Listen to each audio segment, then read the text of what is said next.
Hello everyone, स्वागत है आप सभी का मेरी अगली वीडियो में। आई होप आप सभी को मेरी पुरानी वीडियोस पसंद आई हैं। अगर आपने वो पुरानी वीडियोस नहीं देखी हैं तो आप मेरे चैनल पे जाकर उनको देख सकते हैं। हम चैप्टर 12 जो स्टडी कर रहे हैं, क्लास 12 का चैप्टर 1 जिसका नाम है सॉल्यूशंस, और आज हम डिस्कस करने वाले हैं उसका अगला टॉपिक जिसका नाम है सॉल्युबिलिटी। जैसे ही मैं सॉल्युबिलिटी वर्ड बोलती हूँ आपको एक चीज़ समझ आ रही होगी कि एक पर्टिकुलर आइटम को हमने दूसरे आइटम में मिक्स कर दिया। अगर वो यूनिफॉर्मली मिक्स हो जाए कि हमें वो विजिबल नहीं है, उसी को हम बोलते हैं कि वो पर्टिकुलर सॉल्यूट जो है वो सॉल्युबल हो गया है। सपोज कीजिए मैंने यहाँ पर एक कंटेनर बनाया है, उसमें मैंने 1 लीटर वाटर लिया है और इस 1 लीटर वाटर के अंदर मैंने सपोज कीजिए 2 स्पून शुगर ऐड कर दिया है। ठीक है, अब होगा क्या कि ये जो सल्यूट है आपके पास, यानी ये जो आपने शुगर डाला है, this is the solute and this water is the solvent. So इसमें होगा क्या कि जब आप मिक्स करेंगे यूनिफॉर्मली तो आपको इस कंटेनर में या इस पानी में जो है ये शुगर जो है वो यूनिफॉर्मली डिजॉल्व होता हुआ दिखाई देगा। यूनिफॉर्मली डिजॉल्व का मतलब है कि आप जो है इस शुगर को आइडेंटिफाई नहीं कर सकते हैं कि इस सोल्यूशन में शुगर भी एडेड रही होगी। तो सोल्यूशन जो है आपके पास एक ऐसी कैटेगरी का बन जाएगा जिसको हम कह सकते हैं कि ये अनसैचुरेटेड सोल्यूशन है, यानी कि this particular solute is soluble in the solvent, और वो इतना अच्छे से सॉल्यूबल हो चुका है कि हम उसको देखकर आइडेंटिफाई नहीं कर पा रहे हैं। वेयर सपोज कीजिए आपने एक दूसरा कंटेनर लिया है, उसमें भी आपने 1 लीटर वाटर लिया है, लेकिन अब आपने इसके अंदर 100 स्पून शुगर्स की डाल दी हैं, यानी शुगर जो है आपने 100 स्पून जो है वो इसके अंदर मिक्स कर दिए हैं। अब क्या होगा, अब ये जो शुगर है ये डिजॉल्व तो हो जाएगी, लेकिन कुछ शुगर जो है वो आपको इस कंटेनर में नीचे भी सेटल डाउन होती हुई दिखाई देगी। ये सेटल्ड शुगर जो है इसका होना ये इंडिकेट करता है कि हमारा सल्यूट जो है वो अब इस पर्टिकुलर वाटर के अंदर डिजॉल्व नहीं हो पा रहा है, यानी कि this particular solution can be defined as a saturated solution. And when I write saturated solution, we define it as a solution in which no more solute is added. No more solute can be added. So ये जो saturated और ये जो unsaturated solutions हैं, ये basically हमें define करते हैं solubility of a salute in a particular solvent. अगर वो यूनिफॉर्मली डिस्ट्रीब्यूट हो जाए, ऐसे डिस्ट्रीब्यूट हो जाए कि हम उसको डिस्टिंग्विश नहीं कर पाते हैं, so it is called as a unsaturated solution, a solution in which more solute can be added, that is called as a unsaturated solution, whereas a solution in which no more solute can be added is defined as a saturated solution. So these are the two terms that define as the solubility of a particular solution. अब next point ये आता है कि हम जो है अलग अलग सल्यूट की फिजिकल स्टेट चेंज कर सकते हैं, यानी कि आपने अभी सॉलिड सल्यूट ऐड किया है, हम लिक्विड सल्यूट भी ऐड कर सकते हैं, हम गैसियस सल्यूट भी ऐड कर सकते हैं। सो यही सारी कैटेगरी हमें पढ़नी है, जिसमें कि सबसे पहला है solubility of solid in a liquid, यानी कि आपने एक सॉलिड सल्यूट लिया है, आप उसको मिक्स कर रहे हैं एक लिक्विड सॉल्वेंट के अंदर। एक सल्यूट है, उसको सॉल्वेंट के साथ मिक्स किया गया है, जिससे एक सल्यूशन प्रिपेयर किया है। ठीक है, अब हम कह रहे हैं कि हमने जो सल्यूट लिया है वो सॉलिड स्टेट का है, सॉल्वेंट लिक्विड स्टेट का है, इससे हम एक सल्यूशन प्रिपेयर करने जा रहे हैं, तो हमें किस तरीके का सल्यूशन जो है वो मिल जाएगा। इसके अंदर एग्जाम्पल्स जो हैं वो बहुत ही फेमस और बहुत ही सिंपल हैं, जो कि सबसे पहला हमारे पास होता है अपना कोई भी शुगर सल्यूशन, दूसरा हम कह सकते हैं कोई भी सॉल्ट सल्यूशन, तीसरा हम कह सकते हैं जब हमने एक ग्लूकोज का सोल्यूशन बनाया है जिसमें आपने सॉलिड ग्लूकोज ऐड किया है, तो ये सारे के सारे जो सोल्यूशंस हैं इनमें आपने जो फिजिकल स्टेट ली है सॉल्यूट की वो सॉलिड है।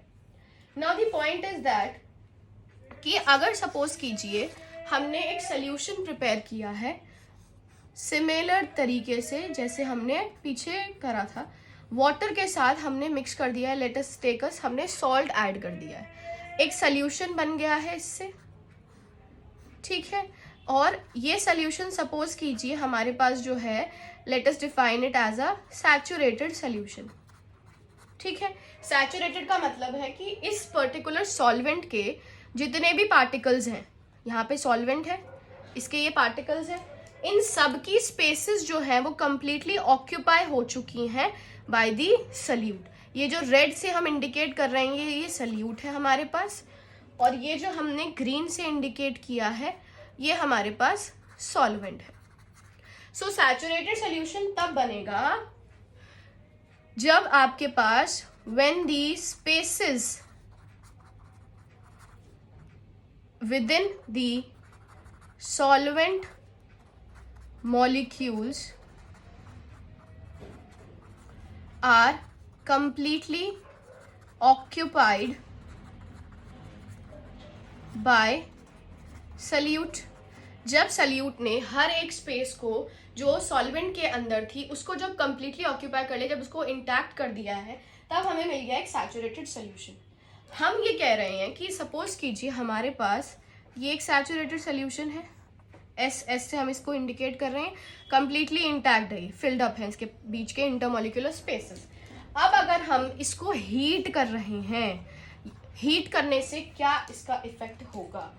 सो हीट करने पर क्या होगा, इस पूरे के पूरे मॉलिक्यूल को या इस पूरे के पूरे सोल्यूशन को काइनेटिक एनर्जी जो है वो मिल जाएगी। और काइनेटिक एनर्जी होने की वजह से क्या होगा कि जो पार्टिकल्स हैं यानी inter molecular particles will gain kinetic energy, और इस काइनेटिक एनर्जी की वजह से they will move, hence they tend to move from their respective positions. अपनी जगह से ये हिलने की कोशिश करेंगे, और जब ये हिलने की कोशिश करेंगे तो क्या होगा, आपके मॉलिक्यूल्स के बीच में और स्पेसेस बन जाएंगी, और इन और स्पेसेस के अंदर आप क्या कर सकते हैं, मोर सल्यूट को ऐड कर सकते हैं, more solute can be added. So basically हमने यहाँ पे क्या पढ़ लिया, हमने ये सिंपल से फिनोमेना से एक चीज देखी, and that thing is the effect of temperature on solubility. और वो इफेक्ट ऑफ टेम्परेचर क्या कहता है कि अगर आप इंक्रीज करते हैं टेम्परेचर, अगर आप इंक्रीज कर देते हैं टेम्परेचर एक स्पेशल सोल्यूशन का of saturated solution, the solubility increases. क्यों? क्योंकि अब आप एक सैचुरेटेड सोल्यूशन को एक अनसैचुरेटेड सोल्यूशन की तरफ लेके जा रहे हैं, और इसकी वजह से क्या होगा, आप मोर अमाउंट ऑफ सोल्यूट जो है वो उसके अंदर आसानी से ऐड कर सकते हैं। सो ये पहला पॉइंट था, ये सबसे पहली पॉइंट डिस्कशन था हमारे पास, जिसमें हमने डिस्कस किया solubility of a solid in a particular solvent. So I hope आपको ये वाला पॉइंट जो है वो अच्छे से समझ आ गया होगा।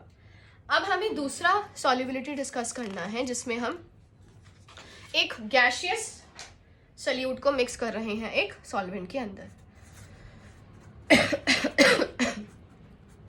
Solubility of gas in a liquid, ये हमारा दूसरा सॉल्युबिलिटी का फैक्टर है। सो यहाँ पर क्या है, सबसे पहले ये तो ये देखते हैं कि ऐसा कौन सा सॉल्यूशन है जहाँ पे गैस ऑलरेडी डिसॉल्व्ड होता है। तो वो आपने सॉल्यूशन पढ़ा हुआ है या वो आपने सॉल्यूशंस देखा भी हुआ है, और वो आपके होते हैं ओशन वाटर या फिर आपका सी वाटर। इनमें क्या होता है, अगर आप नोटिस करेंगे तो इसके अंदर क्या है, आपके वाटर के साथ ऑक्सीजन डिजॉल्व होती है, जिसको हम डिजॉल्व ऑक्सीजन भी कहते हैं। तो जितनी भी आपकी एक्वेटिक लाइफ है वो बेसिकली इसी से सस्टेन करती है। Aquatic life sustains due to this dissolve oxygen. अब पॉइंट ये है कि अगर आप इस पर्टिकुलर वाटर, जो कि एक लिक्विड है, अगर आप उसके अंदर गैस मिला रहे हैं, ऑक्सीजन मिला रहे हैं, चलिए हम तो ये कह रहे हैं कि जो ओशन वाटर है वो एक नेचुरल फिनोमिना है, वो नेचुरली प्रेजेंट है, लेकिन अगर हम इसी चीज़ को लैबोरेटरी में करें तो हम कैसे कर सकते हैं। तो सपोज कीजिए हमने यहाँ पे एक वाटर ले लिया है, या सपोज कीजिए हमने कोई भी लिक्विड ले लिया है यहाँ पे, ठीक है। इस लिक्विड के जो इंटरमोलिक्यूलर स्पेसेस होंगे वो थोड़े दूर दूर होंगे, ठीक है। अब आप क्या कर रहे हैं कि आप इसके ऊपर प्रेशर लगा रहे हैं, ठीक है। प्रेशर लगाने से क्या होगा, प्रेशर लगाने से ये होगा कि आपके जो इंटरमोलिक्यूलर स्पेसेस हैं वो थोड़े से पास में आएंगे।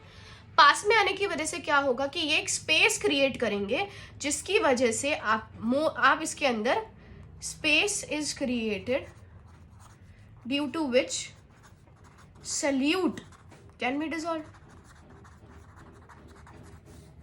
है ना।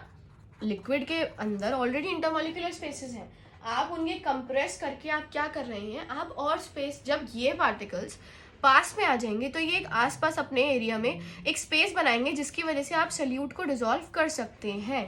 And that solute is also in the gaseous state, तो वो सल्यूट आसानी से इसमें डिसॉल्व हो जाएगा। और यही है हमारे पास where we call it as that gas is in a liquid, यानी कि solubility of gas in a liquid। और इसी फिनोमेना को एक्सप्लेन करा था मिस्टर हेनरी ने, और जिन्होंने एक लॉ दिया था जिसको हम स्टडी करते हैं as Henry's law. This is a very important law and very interesting law also, जो बेसिकली इसी पूरे प्रेशर के फिनोमेना या इसी पूरे प्रेशर के फैक्टर को डिफाइन करता है। यानी कि वो ये कहता है कि अगर आप किसी भी गैस को डिसॉल्व कर रहे हैं, यानी किसी भी गैस की सॉल्युबिलिटी स्टडी कर रहे हैं, तो आपको उसके प्रेशर से लेना देना करना पड़ेगा। यानी कि solubility of a gas in liquid is directly proportional to the pressure of the gas. यानी कि आप अगर इस लिक्विड के ऊपर जितना प्रेशर लगाते रहेंगे उतना ही मोर आपका सल्यूट जो है वो डिसॉल्व होता रहेगा। ये कहता है हेनरी का लॉ। और इस हेनरी के लॉ के लिए मैथमेटिकल एक्सप्रेशन है हमारे पास, जो कि कहता है that mass that you are dissolving और the solubility is directly proportional to the pressure. और जब ये प्रोपोर्शनैलिटी का कांस्टेंट हटता है तो एक हम कांस्टेंट लेके आते हैं KH, which is the Henrys constant. So P is the pressure and S is the solubility. अब यहाँ पे एक और चीज हुई है कि सॉल्युबिलिटी जो है उसको डिफाइन करते हैं हम मोल फ्रैक्शन से। तो सॉल्युबिलिटी की जगह पे आता है काई, which is the mole fraction, and KH is the Henry's constant.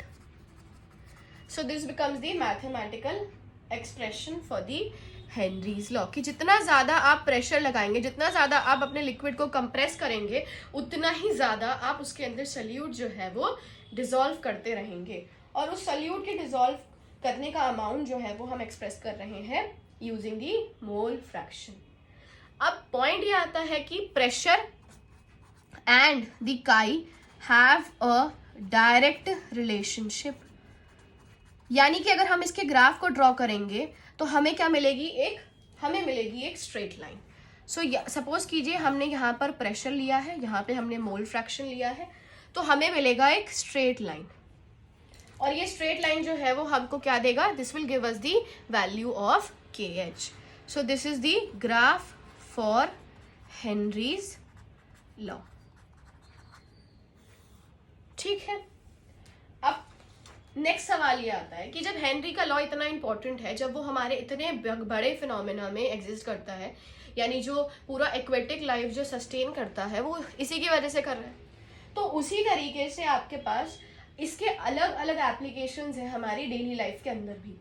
अब हम पढ़ेंगे उन्हीं सारे एप्लीकेशंस को in detail. So our next topic is the applications of Henry's law. This is a very important and a very interesting topic also, ठीक है, जिसमें कि सबसे पहला जो हम स्टडी करेंगे बहुत इंटरेस्टिंग है, और वो है आपके सभी के फेवरेट कोल्ड ड्रिंक्स। हम सभी कोल्ड ड्रिंक्स, या फिर हम जिनको एरेटेड ड्रिंक्स बोलते हैं, जो हम अपने सिंपल लैंग्वेज में हम जो मिरिंडा, कोका कोला है, ये सारी जो बॉटल्स हम कंज्यूम करते हैं वो सभी एरेटेड ड्रिंक्स की कैटेगरी में, कोल्ड ड्रिंक्स की कैटेगरी में आती हैं।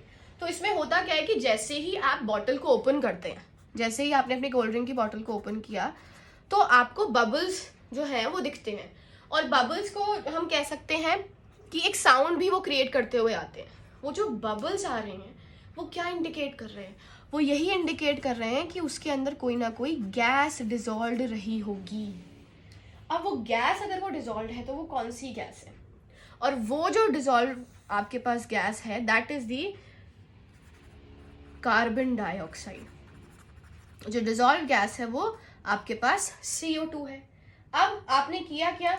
आपने बेसिकली एक लिक्विड के अंदर एक गैस को मिक्स किया है। Liquid has gas dissolve in it, और जब ये डिजॉल्व गैस आ जाती है तभी हम डायरेक्टली पहुंच जाते हैं कहाँ पर? हम पहुंच जाते हैं हेनरीज लॉ के पास। तो यानी कि जब हम ये कोल्ड ड्रिंक्स प्रिपेयर कर रहे हैं, सो बेसिकली हम क्या कर रहे हैं? हम प्रेशर जो है वो इंक्रीज करते हैं, यानी कि the CO2 is dissolve in liquid to prepare cold drinks by applying a high pressure। जब प्रेशर ज़्यादा होगा तो आपके पास ज़्यादा CO2 आप उसके अंदर डिजॉल्व कर पाएंगे, और जब आप ज़्यादा CO2 उसके अंदर डिजॉल्व कर पाएंगे तो आपको फिज जो है या फिर बबल्स जो हैं वो आपको ज़्यादा अमाउंट में एक्सपीरियंस होंगे। सो सॉल्युबिलिटी को इंक्रीज किया हमने एक गैस की एक लिक्विड के अंदर बाय इंक्रीजिंग दी प्रेशर। अब नेक्स्ट एप्लीकेशन आती है, वेरी इंटरेस्टिंग एप्लीकेशन, और वो है स्कूबा डाइवर्स में। स्कूबा डाइविंग होती है जो आपकी डीप वाटर डाइविंग होती है। उसमें क्या एडवाइस किया जाता है कि जो भी कोई स्कूबा डाइविंग कर रहा है उसको ऑक्सीजन सिलेंडर्स लेकर जाने के लिए एडवाइस किया जाता है, ठीक है। अब ऑक्सीजन सिलेंडर्स अगर कह रहे हैं तो सबसे पहली चीज़ तो जाहिर सी बात है, जब आप वाटर के अंदर जाएंगे तो ऑक्सीजन की हमारी बॉडी में कमी होगी, लेकिन वो दो सिचुएशंस में होती है, दो कंडीशंस में होती है। पहले समझते हैं कि ये जो है वो ग्राउंड लेवल है आपका, ठीक है। अब आप यहाँ से डाइविंग कर रहे हैं टुवर्ड्स दी सी लेवल, तो सपोज कीजिए ये आपका है सी लेवल, ठीक है। जब आप बीनीथ द सरफेस जा रहे हैं, जब आप ग्राउंड लेवल से नीचे की तरफ जा रहे हैं, तो आपकी बॉडी के ऊपर प्रेशर जो है वो इंक्रीज हो रहा है। क्यों? ग्रेविटी जो है वो प्रेशर लगा रही है। अब जब प्रेशर ज्यादा हो रहा है यानी सॉल्युबिलिटी भी बढ़ रही है, हमारी बॉडी के अंदर ऑक्सीजन जो है वो सफिशिएंट अमाउंट में सप्लाई होती रहेगी जब हम नीचे जा रहे हैं, सी लेवल पे जा रहे हैं। लेकिन जब हम सरफेस पे आएंगे वापस, जब हम अपना डाइविंग करके सारी चीज़ें करके हम जब ऊपर आएंगे ग्राउंड लेवल पे, तो प्रेशर जो है वो कम होता रहेगा, और प्रेशर कम होने का मतलब है सॉल्युबिलिटी भी कम हो जाएगी। तो हमारी बॉडी में से ये जो ऑक्सीजन डिजॉल्व हुई थी एक्सेस अमाउंट में, ये रिलीज होने की कोशिश करेगी, और इसकी वजह से हमारी बॉडी में प्रॉब्लम आएंगी। यानी हमने दो चीज़ें देखी कि when the diver moves towards the sea level, the pressure increases and hence solubility increases. S means solubility. Opposite or vice versa is experienced when you are coming to the surface. When the diver comes to the surface, the pressure decreases and solubility decreases, जिसकी वजह से the dissolved gases tend to release from the body, यानी कि हमारे वो when से या हमारी कैपिलरी से वो बाहर आने की कोशिश करेंगी, और जिसकी वजह से हमारी बॉडी में बबल्स की फॉर्मेशन होती है and causes the formation of bubbles. और ये बबल्स का जो फॉर्मेशन है ये हो रहा है N2 गैस की वजह से। ठीक है, अब इस कंडीशन को हम डिफाइन करते हैं bent formation. This condition is called bent formation, क्योंकि हमारी बॉडी में बेसिकली बबल्स जो हैं वो बनने की कोशिश करेंगे, तो एक जगह से वो थोड़ा सा उठने की कोशिश करते हैं, तो वो बबल्स जो हैं उनको हम डिफाइन करते हैं बेंट। और इसी सिचुएशन को अवॉइड करने के लिए ऑक्सीजन सिलेंडर्स को कैरी करने के लिए कहा जाता है। और ये ऑक्सीजन सिलेंडर्स जो हैं वो बेसिकली डाइल्यूटेड होते हैं आपकी इनर्ट गैसेस से, जैसे N2 हो गया, Ne2 हो गया, आपका नियॉन जिसको हम बोलते हैं, हीलियम हो गया, तो इन सब के साथ इसको डाइल्यूटेड रखा जाता है ताकि हमारी बॉडी के अंदर जो ऑक्सीजन रिलीज हो रही है उसके शॉर्टेज को हम ओवरकम कर सकें सिलेंडर के अंदर जो ऑक्सीजन है उसके थ्रू। सो ये हमारी एप्लीकेशन हो जाती है जब हम डाइविंग कर रहे हैं। यही सेम एप्लीकेशन होती है एक्सपीरियंस जब हम हायर ऑल्टीट्यूड्स पे जाते हैं। हायर ऑल्टीट्यूड्स का मतलब है जब आप माउंटेन्स की तरफ जाते हैं, यानी the third application is at higher altitudes. जब हम हायर ऑल्टीट्यूड्स पे जा रहे हैं तो वहां पर भी सेम चीज है, ये हमारा ग्राउंड लेवल है, ये हमारा हायर लेवल है। जब हम हायर लेवल्स की तरफ जा रहे हैं तो वहां पर क्या हो रहा है, वहां पे जो एयर है वो थिक हो रही है। एयर थिक होने का मतलब है कि प्रेशर जो है वो वहां पर बढ़ रहा है। सेम एक्सपीरियंस होगा चीज़ों का जो कि हमारे ऑपोजिट में, जब हम हायर ऑल्टीट्यूड्स पे जाएंगे तो पार्शियल प्रेशर जो है वो कम हो रहा है, यानी कि वो ग्राउंड लेवल से कम होता है, जिसकी वजह से हमारी बॉडी में आपका कम ऑक्सीजन है। यहाँ पे जो प्रेशर है वो ज़्यादा है, सॉल्युबिलिटी भी ज़्यादा है। जब हम ऊपर की तरफ गए तो प्रेशर जो है वो कम हो रहा है, जिसकी वजह से सॉल्युबिलिटी भी कम हो रही है। अब हमारी बॉडी में ऑक्सीजन की कमी होगी। At higher altitudes pressure is less and hence solubility will be less। अब ये solubility कम होने की वजह से हमारी बॉडी में ऑक्सीजन की कमी होगी। Our body experiences shortage of oxygen। ठीक है, अब जब ऑक्सीजन की कमी हो जाएगी, इस ऑक्सीजन की कमी को ओवरकम करने के लिए ही हमें कहा जाता है कि हम ऑक्सीजन सिलेंडर्स को कैरी करें। और आपने एक और चीज़ बहुत फेमसली सुनी होगी कि जब भी लोग हायर ऑल्टीट्यूड्स पे जाते हैं तो वो अपने आप को वीक समझते हैं, यानी वीक उनको एक्सपीरियंस होता है, उनकी बॉडी जो है बहुत वीक होती है, प्लस उनको नोज ब्लीडिंग होने लगती है, उनके सर में दर्द होने लगता है। तो यही जो कंडीशन है आपकी, इसी को हम कहते हैं अनोक्सिया।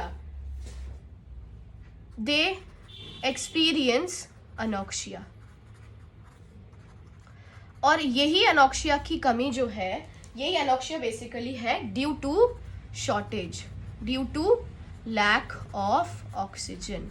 और इसी लैक ऑफ ऑक्सीजन को पूरा करने के लिए the climbers are advised to carry oxygen cylinders।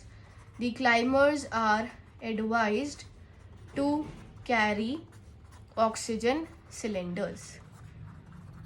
ठीक है, सो ये हमारे पास अपना लास्ट एप्लीकेशन हो गया है। आई होप आप सभी को आज की वीडियो पसंद आई हो, आपको सारे पॉइंट्स और सारी एप्लीकेशन समझ आ गई हो। अगर वीडियो आपको पसंद आई तो लाइक कीजिएगा और अपने फ्रेंड्स के साथ इस यूट्यूब चैनल के बारे में शेयर कीजिएगा और सब्सक्राइब कीजिएगा। Thank you.